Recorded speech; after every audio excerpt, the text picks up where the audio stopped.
Salut, c'est Jérémy de la chaîne Frugalisme et Liberté Financière, et dans la vidéo d'aujourd'hui, nous allons parler d'intelligence artificielle, nous allons parler de ChatGPT de la société OpenAI. Je vais te montrer des cas d'usage, des manières avec lesquelles je l'utilise, parce que j'ai vu beaucoup de vidéos sur internet et j'ai l'impression qu'il y a personne qui l'utilise comme moi, donc je me suis dit que peut-être ce serait intéressant que je vous montre ce qu'on peut faire avec.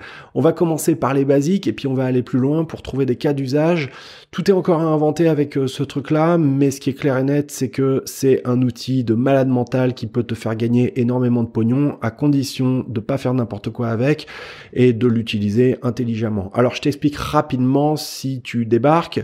Moi sur ma chaîne, ça fait 3 ans que je vous en vous disant qu'il est urgent que tu trouves un taf, un job qui sera peu ou pas impacté par l'intelligence artificielle, c'est-à-dire qui sera pas susceptible d'être remplacé par un robot ou un automate d'ici les 3 à 5 prochaines années. Bon bah en fait on y est quoi, on est vraiment confronté à ça parce que là c'est en train d'émerger. OpenAI ils ont mis leur outil en accès libre et gratuit actuellement pour que les gens puissent le tester. Il a encore quelques bugs, donc justement ça permet de remonter les défauts de l'outil pour faire en sorte qu'il puisse s'améliorer. On va voir exactement comment ça se déroule, mais ce qu'il faut vraiment comprendre, c'est que cette société OpenAI, à la base, c'était une fondation. Il y avait Elon Musk qui avait mis des billes. D'après ce que je crois savoir, il me semble qu'il les a retirées. Cette fondation, elle est devenue un organisme privé. Il y a Microsoft qui vient de signer un accord de 10 milliards de financement avec eux pour implémenter les solutions dans les solutions Microsoft, quoi, dans les outils Microsoft.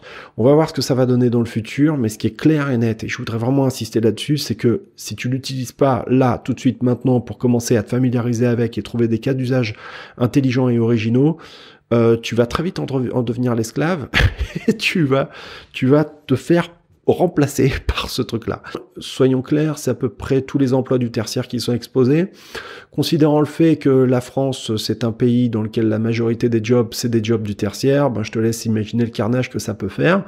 On peut se poser plein de questions sur qu'est-ce que ça va donner dans le futur, à commencer par le système éducatif. Hein. Moi, je vais commencer à montrer ça aux enfants à Noël, tu vois, dans la famille et tout. Et les premières questions, c'est est-ce que ça peut faire mes devoirs? Ben, réponse, oui. Tu vois, ta dissertation ou ton exposé de géographie sur les volcans ou je sais pas quoi, tu vois, il va te le faire en 2-4. Je me suis même amusé à lui mettre à bouffer le sujet du bac français de l'année dernière, tu vois, et ça, il le fait correctement, quoi, tu vois. Correctement, on va voir qu'il y a quand même des limites à ce truc-là. Je voudrais vraiment les explorer avec toi et te montrer que une des raisons pour lesquelles il faut surtout pas lui faire confiance aveuglément, les yeux fermés, quoi. Parce que sinon, tu vas t'exposer à des gros problèmes. Voilà, faut essayer d'utiliser ça intelligemment. En tout cas, c'est une véritable révolution qui est plus importante qu'Internet. J'insiste, c'est plus important qu'Internet ce qui est en train de se passer. Et si tu apprends pas à dompter l'intelligence artificielle, c'est toi qui vas le subir. Et ça va faire mal, hein, clairement. Allez, on passe tout de suite de l'autre côté de mon ordinateur et je vais te montrer tout ça en détail parce que je pense que j'ai peut-être suscité ta curiosité si tu sais pas encore de quoi je parle. N'oublie pas de lâcher le pouce pour soutenir la vidéo, si t'aimes bien la vidéo, si t'aimes bien mes contenus, voilà. N'oublie pas de t'abonner à la chaîne, hein, également, de cliquer la cloche, comme ça tu seras tenu au courant quand je fais des vidéos, des lives et tout et tout. Et puis aussi, il faut me rejoindre sur Telegram.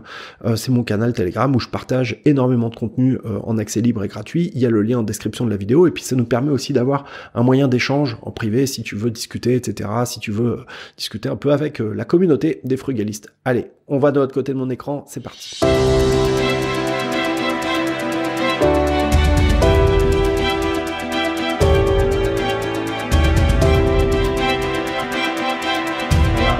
OpenAI, en dessous il y a écrit ChatGPT, tu cliques dessus.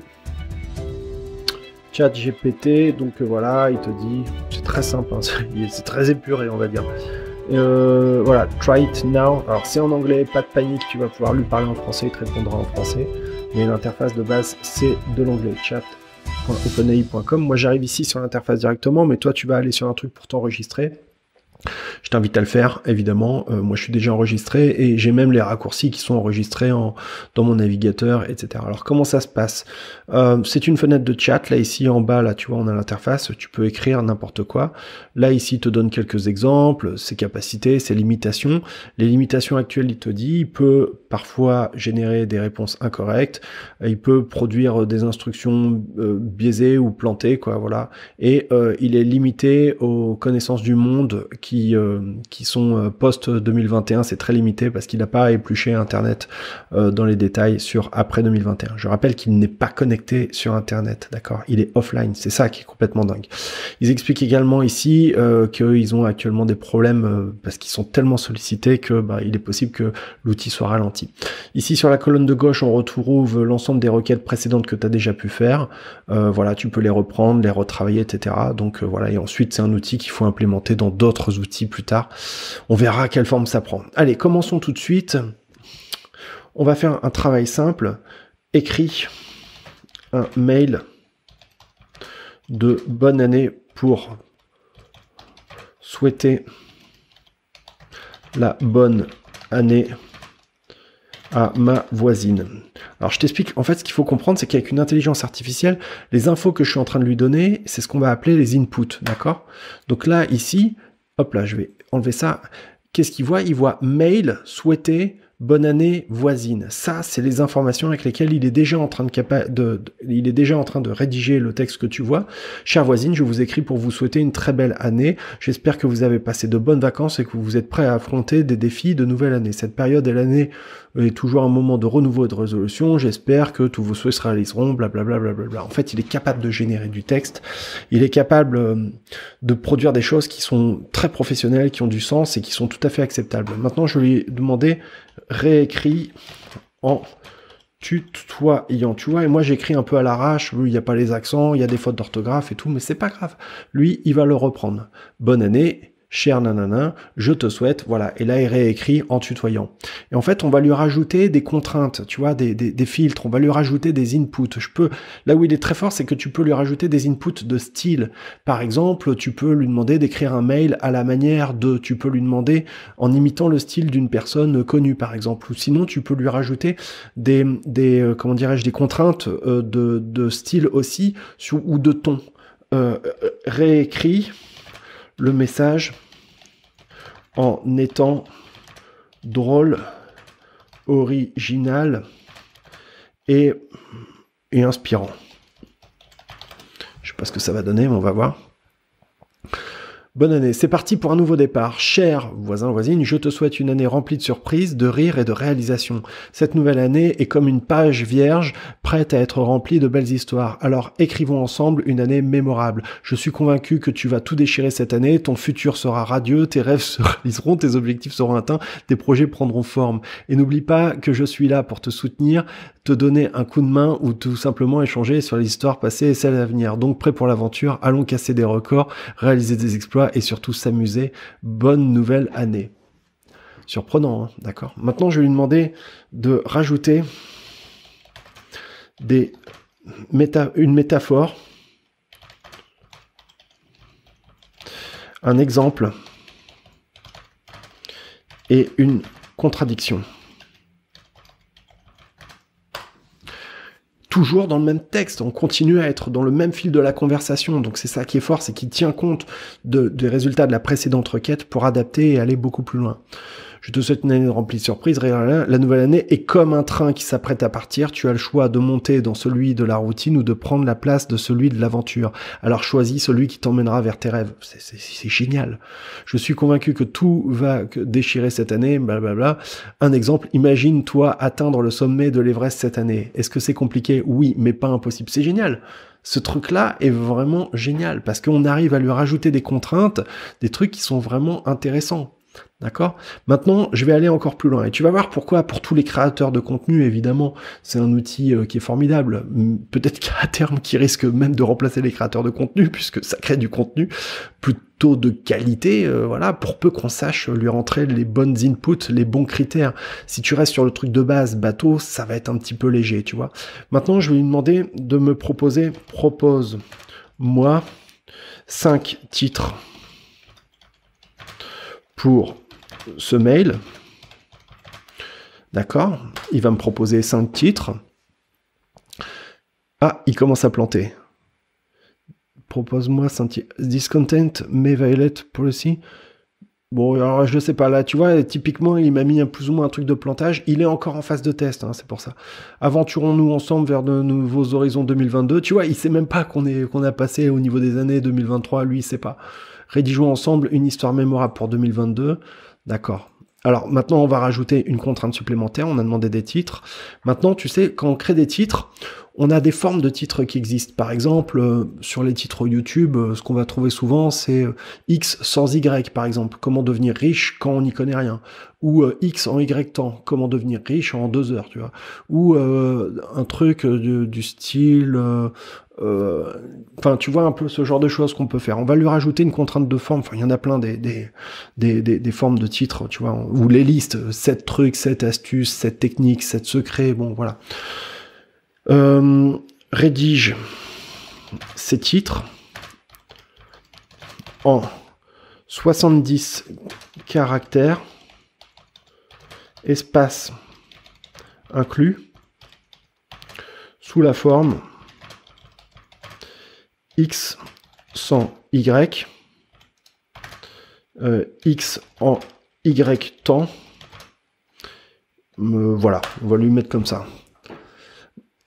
Voici des versions de ces titres qui tiennent dans 70 caractères. Ah bon, alors, les 70 caractères, il l'a pris. X sans Y, il l'a pas pris.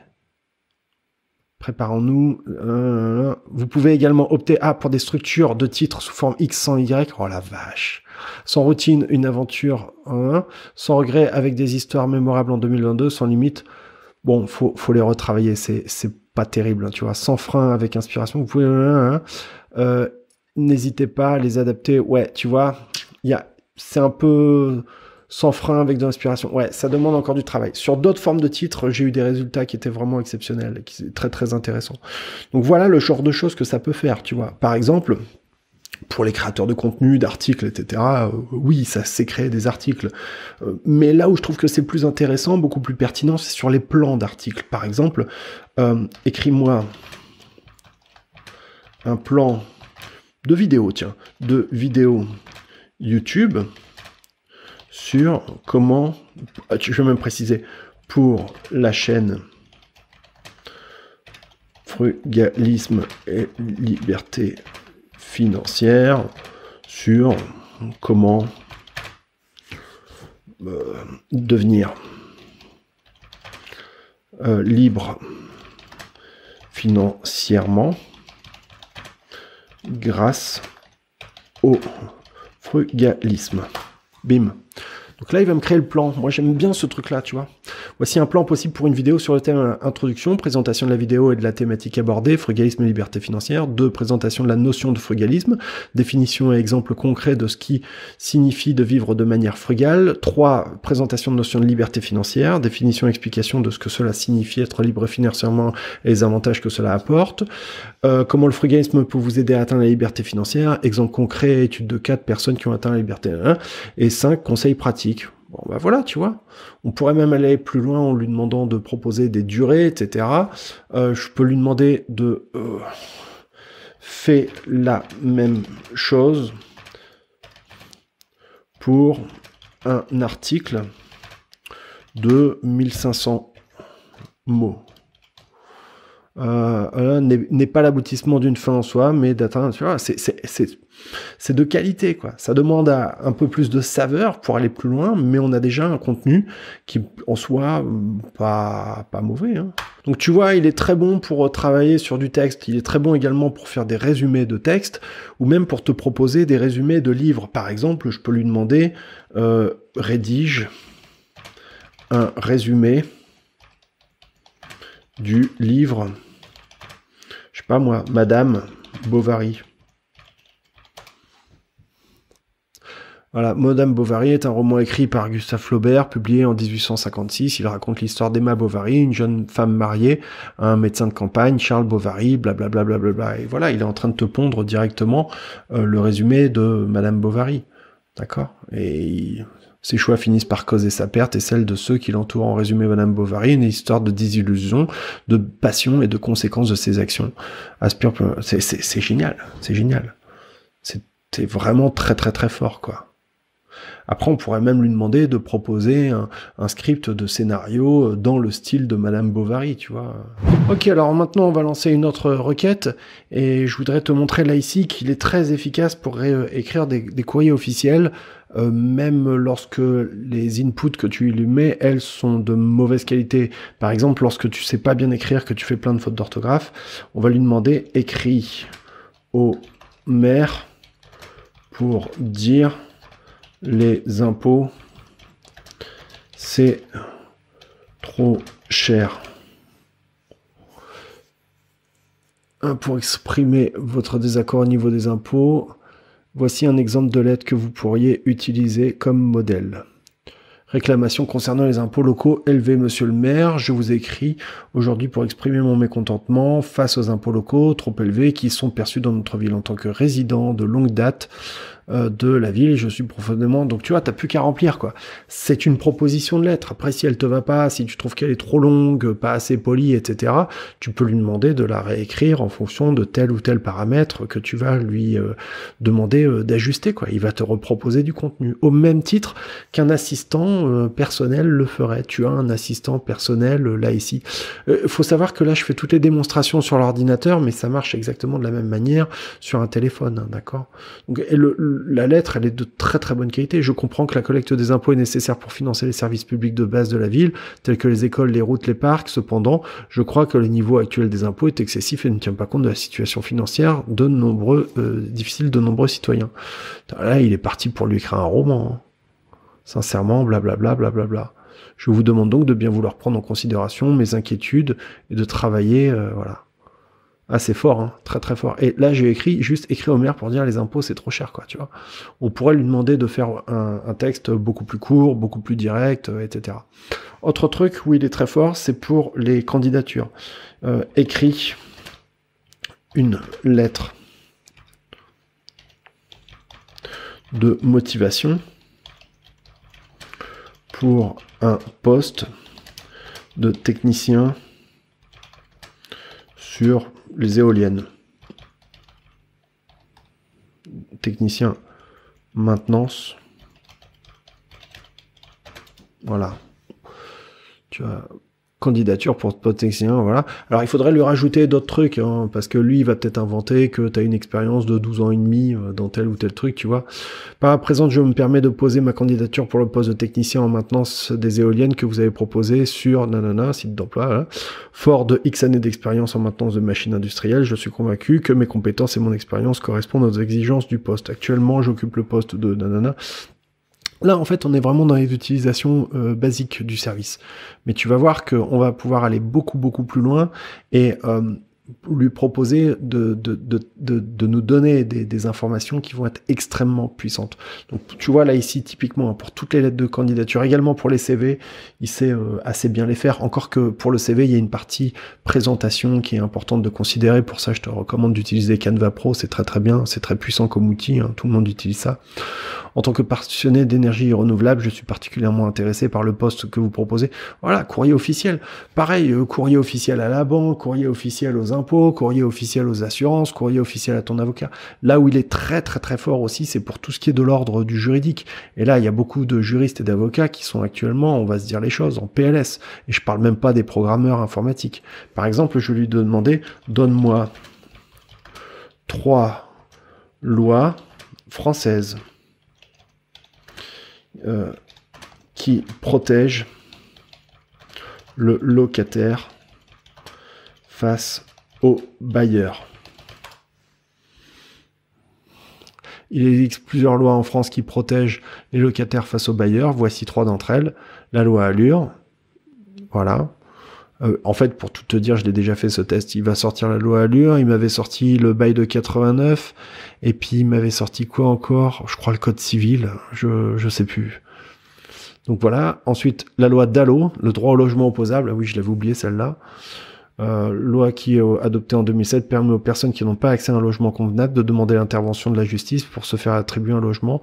Elle permet au locataire expulsé de se faire reloger par un bailleur ou par les services de l'État. Ensuite, la loi Elan, évolution du logement, de l'aménagement du numérique. Voilà, tu vois, on pourra lui demander, voilà.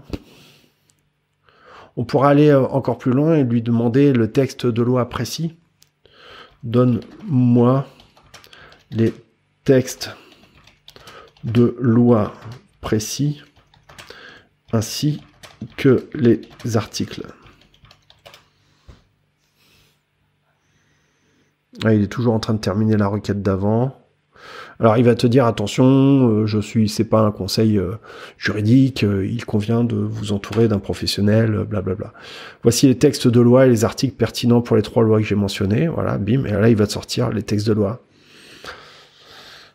Tout le côté, voilà, codifié dans le code de la construction et de l'habitat, notamment voilà, aux articles L111-1 et suivants, complétés par les décrets d'application. Voilà, tous les métiers juridiques, il va être très fort. Codifié par le code de la construction et de l'habitat, voilà. Donc après, on peut lui demander de pondre carrément les articles et tout, machin, et de les ressortir. Hein. Puisqu'il connaît les bases de données, il les a déjà consultées. Et ça marche pour le droit français, ça marche aussi bien pour le droit espagnol que pour le droit japonais, quoi. C'est ça qui est complètement dingue. C'est ça qui est vraiment incroyable. Donc, tu te doutes bien qu'il y a des métiers qui vont disparaître avec ça. Alors voilà, là ici, je suis en train de lancer une requête un peu différente. Je lui ai demandé de me créer un programme parce que je voudrais passer du temps à Madrid un week-end avec ma copine et j'ai que un budget de 300 €. Alors il me dit il n'est pas capable de donner les horaires des activités ou des restaurants car cette information peut changer fréquemment et il n'a pas accès à une base de données en temps réel. En gros, il n'est pas connecté à Internet. Cependant, il peut quand même donner des idées d'activités qu'on pourrait aimer faire à Madrid. Voilà, alors il donne des activités ici. En fait, en fonction de la formulation, il va proposer des choses qui sont vraiment différentes, mais en fait, ce qui est cool, c'est de l'utiliser pour te donner des idées, quoi, tu vois. Là, il dit visiter le parc Retiro, faire une visite en bus touristique, visiter le stade Santiago, tu vois. Enfin, c'est quand même assez énorme, quoi, d'avoir des options comme ça sur la table qui sont proposées sans avoir rien à faire. Et avec ça, on pourrait inventer une espèce de modèle qui puisse te permettre de générer des propositions d'activités en fonction de ton budget. Moi, je trouve que c'est vraiment top. Donc, je vais essayer de travailler là-dessus pour vous proposer un service qui puisse vous proposer ça avec genre un formulaire.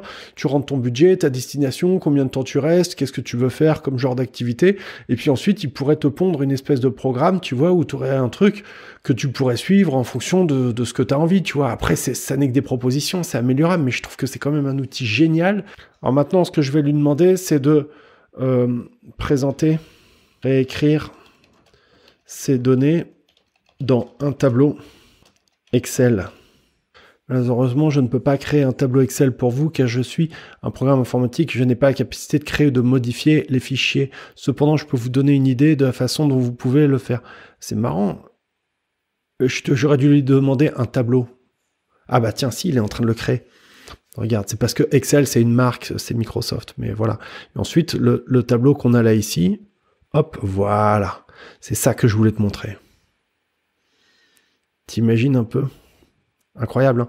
Et je t'ai pas montré, mais en fait, on pourrait même rajouter des horaires et une organisation, tu vois, commencer par tel truc, puis tel truc, puis tel truc. Enfin, c'est génial, quoi. C'est génial, tu vois, je continue. Visite en bus, donc tu vois, voilà, on est en train de faire le programme d'activité. Alors, c'est améliorable, mais t'imagines, enfin, pour un tour opérateur, pour une personne qui organise des voyages, etc., on pourrait avoir une proposition de programme d'activité qui soit super, quoi, voilà. Donc on commence par le musée, Palais Royal, Parc Retiro, ensuite une visite en bus, ensuite visite du stade, ensuite, ben voilà, on peut louer des vélos, faire des dégustations de tapas, aller au cinéma. Là, il nous a donné tout ça, mais il les a pas ordonnés.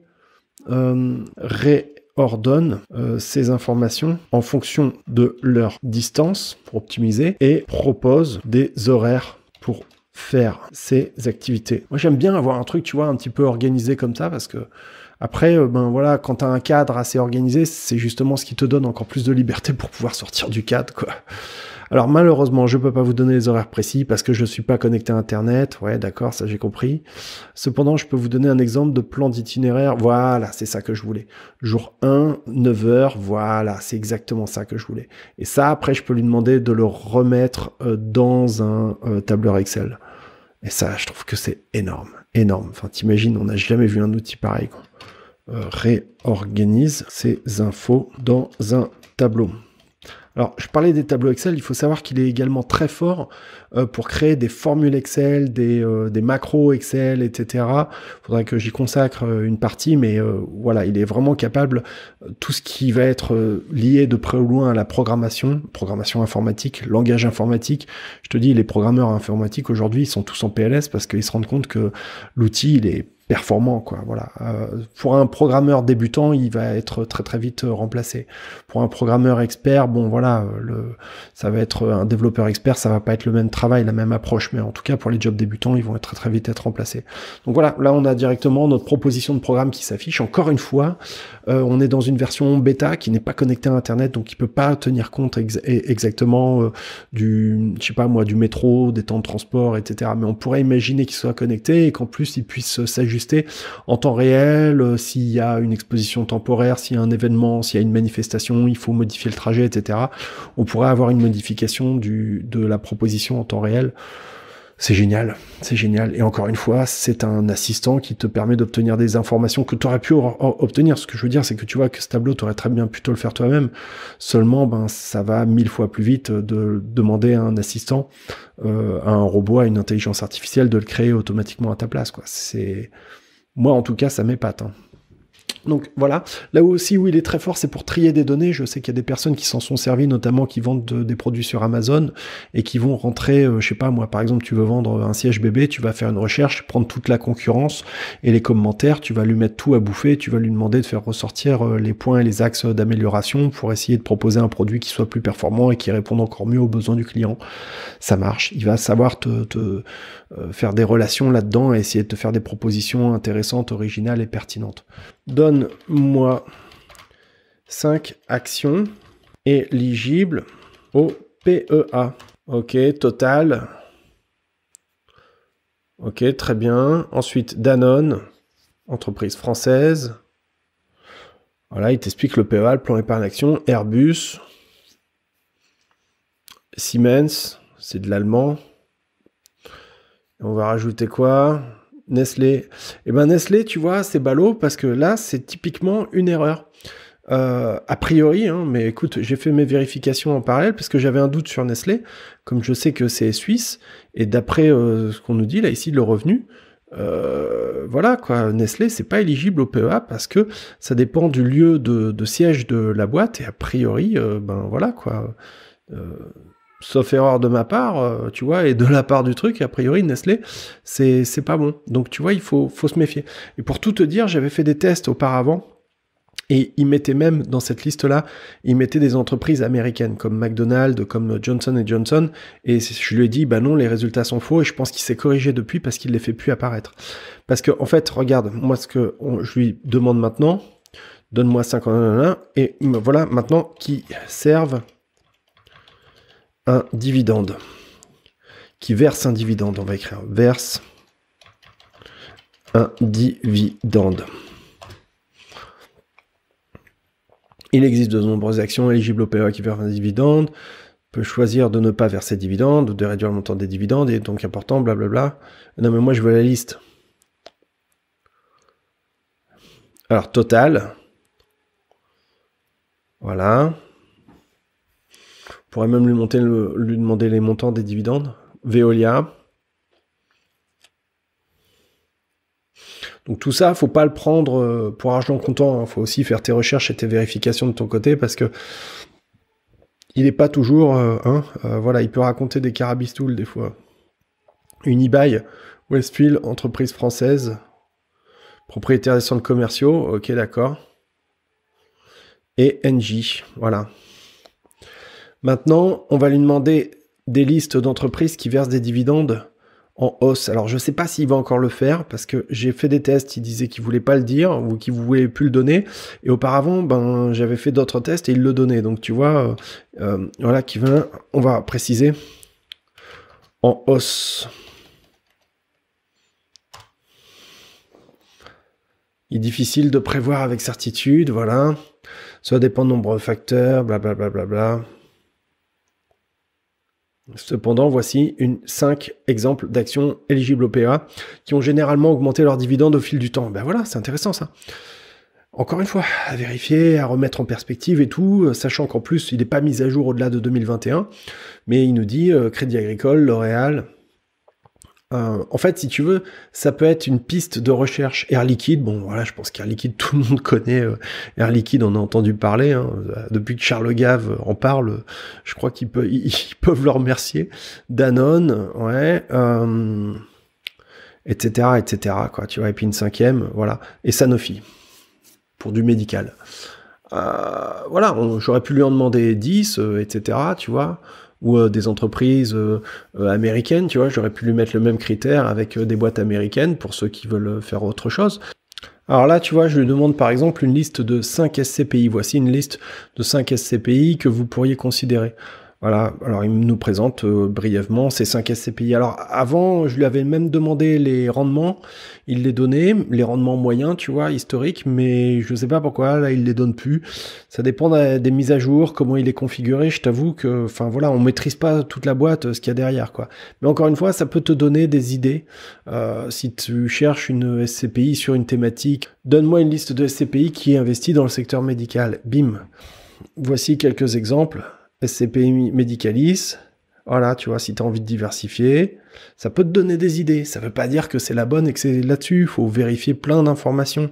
Et je ferai prochainement une formation sur l'investissement dans les sociétés civiles de placement immobilier, peut-être même aussi la pierre papier, d'une manière plus générale. Mais voilà, tu vois, c'est comme ça qu'on trouve des informations originales, différentes et pertinentes aujourd'hui qui vont faire que tu vas faire la différence aujourd'hui, quoi. C'est un outil qui est formidable pour vraiment te permettre d'arriver à optimiser tes recherches. On va terminer avec il nous donne Primovi, voilà, on va terminer avec une recherche, une requête encore un peu plus originale, tu vas voir à quel point il est créatif. Admettons que tu rentres chez toi, t'as un frigo de célibataire dans lequel il y a 3 fois rien, et t'as besoin de cuisiner un truc et tu sais pas quoi faire. Et ben tu lui dis, fais une recette, j'ouvre mon frigo, qu'est-ce qu'on a dans le frigo? On a avec de la bière, du pain, du jambon, des tomates, et je sais pas moi, qu'est-ce qu'on a encore? Du pain, du jambon, des tomates, et je sais pas, du poivre, et des biscottes. J'écris n'importe quoi. Hein. Biscottes, et des oignons, et des patates. C'est parti. Qu'est-ce qu'il va nous faire comme bonne recette? Ça a l'air bon, hein, avec tout ça que je lui ai demandé. Voici une recette qui utilise ces ingrédients. Tarte à la bière, jambon et poivre. Ingrédients. Une pâte à tarte, une canette de bière. Vous pouvez aussi utiliser n'importe quel type de bière. Une tranche épaisse de jambon coupé en dés, 2 tomates coupées en dés, 2 oignons rouges coupés en fines rondelles, 2 patates coupées en fines rondelles, une cuillère à soupe de poivre noir, une demi-tasse de biscottes émiettées, de l'huile d'olive. Préparation. Préchauffer le four à 180 degrés Celsius, étaler la pâte à tarte dans un moule à tarte et piquer le fond à l'aide d'une fourchette et réserver dans une poêle. Faites chauffer un peu d'huile, etc. Bon, t'as compris, hein, là, je veux pas te faire toute la recette, je te laisse aller t'amuser avec, jouer, et puis lui faire des requêtes, et essayer de l'utiliser d'une manière qui soit suffisamment intelligente pour que ce soit pas juste de la pure création de texte de base que tu pourrais faire toi-même. Faut essayer de trouver des cas d'usage qui soient plus intelligents et qui te permettent d'aller beaucoup plus loin. Si c'est juste uniquement pour écrire un mail ou pour recopier tes vœux de bonne année ou de dire joyeux anniversaire, je trouve ça bête. Voilà, je te dis franchement, je pense qu'il faut utiliser ces outils, parce que d'autres vont arriver pour essayer d'aller beaucoup plus loin et puis pour essayer de générer de la valeur, des choses qui vont être vraiment intéressantes, intelligentes et qui vont être utiles, peut-être dans le cadre de tes investissements, peut-être dans le cadre de choses que tu veux faire, de loisirs, etc. On l'a vu, il y a plein d'applications qui sont peut-être même pour certaines d'entre elles encore totalement inconnues. Donc il faut faire preuve d'imagination. et comprendre que on est dans la phase où il va falloir que tu deviennes un dompteur d'intelligence artificielle, d'IA, sans quoi c'est eux qui vont te dompter, clairement. Voilà, alors cette démonstration est terminée, mais tu vois bien que ça pose des tas de questions sur le futur et ce que ça va devenir. La première question qui se pose, c'est par rapport au système éducatif. Faut savoir que la ville de New York a déjà interdit l'utilisation de cet outil dans les écoles pour les enfants et les professeurs. Concrètement, comment ils vont faire, j'en sais rien, parce qu'il suffit d'avoir un téléphone et une connexion Internet pour pouvoir utiliser ce truc-là. Deuxièmement, ce qu'il faut se rendre compte, c'est le fait qu'on risque très bientôt d'être complètement dépendant de ce machin-là, tu vois, parce que on va plus, les gens vont se ramollir le crâne et ils vont refuser de prendre des décisions par eux-mêmes. Sans avoir l'avis de l'assistant, enfin voilà. Et donc ça va mettre les gens dans une position de fragilité. Moi, ce que je pense, c'est que tous les métiers qui vont vraiment avoir énormément d'avenir vont être les jobs dans lesquels il va y avoir deux choses. La première chose, ça va être du lien entre toi et moi, c'est-à-dire une relation, l'aspect communautaire, etc. Et l'autre chose, ça va être le côté humain, c'est-à-dire que tous les emplois qui vont être dans la relation humaine, je pense aux emplois avec les personnes âgées, les personnes à domicile, etc., vont reprendre une valeur folle parce que justement, on va chercher de plus en plus à avoir des vrais humains avec des vrais sentiments. Ce que je veux dire, c'est que, évidemment, le job de l'aide-soignante qui va tenir la main d'un malade, tu vois, ça sera pas remplacé par un robot. La question, ce sera de savoir si on va enfin accepter de le valoriser, ce job-là qui est dur et ingrat, à sa juste valeur. Tu vois, c'est ces questions-là concrètement que ça pose.